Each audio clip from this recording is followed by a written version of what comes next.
एक लड़की और तितली की कहानी। एक खूबसूरत बाग था जिसमें रंग बिरंगे फूल हवा में खुशबू फैला रहे थे।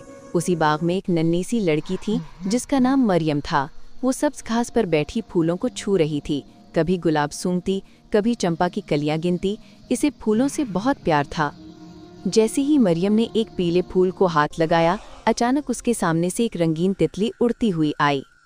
उसके परों में नीला, सफ़ेद और सुनहरी रंग चमक रहा था। मरियम हैरान होकर उसे देखने लगी। तितली आहिस्ता से मरियम के हाथ पर बैठ गई। तितली ने नर्म सी आवाज़ में पूछा, क्या तुम मेरे साथ खेलोगी? मरियम ने खुश होकर कहा, हाँ, मैं तो पहले ही फूलों के साथ खेल रही थी, अब तुम भी मेरे साथ खेल लो। तितली ने अपने नन्हे परों को फड़फड़ाया और मरियम की गिर्द गोल गोल उड़ने लगी। वो कभी फूल पर बैठती, कभी मरियम के कंधे पर।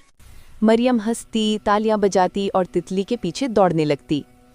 पूरी बाग में मरियम और तितली की हंसी गूंजने लगी। सूरज भी जैसे इन दोनों की दोस्ती पर मुस्कुरा रहा था। आखिर में तितली ने कहा, मुझे अब जाना है, मगर मैं कल फिर आऊंगी। मरियम ने हाथ हिलाकर कहा, मैं तुम्हारा इंतजार करूंगी।